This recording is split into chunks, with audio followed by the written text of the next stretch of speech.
Sablay ako sa naging instruction ko sa mga gumagawa dito sa aking lababo kasi masyado siyang mababa. So ako ay nagsukat, dapat nandito siya.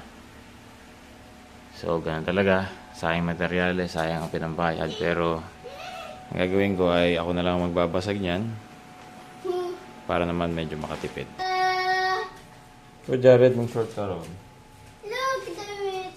Oh, damit nga, asa yung short mo? Daddy, the pusan.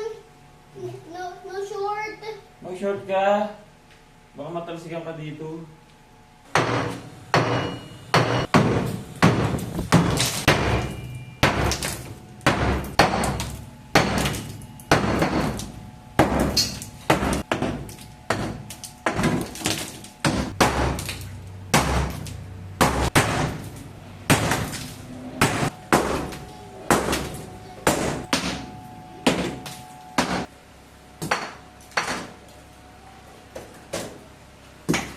So tapos na ako magbasag ng major.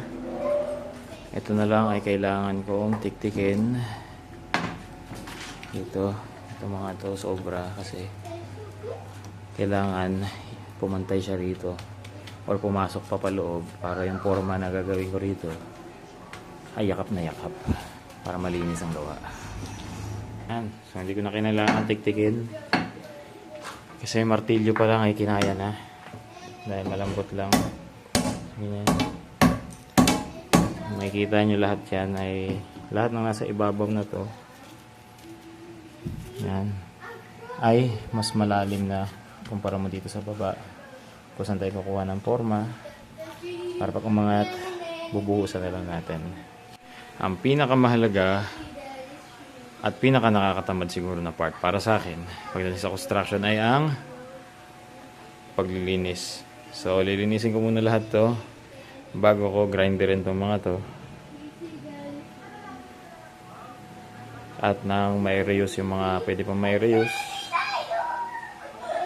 para medyo makatipid tayo sa materyales.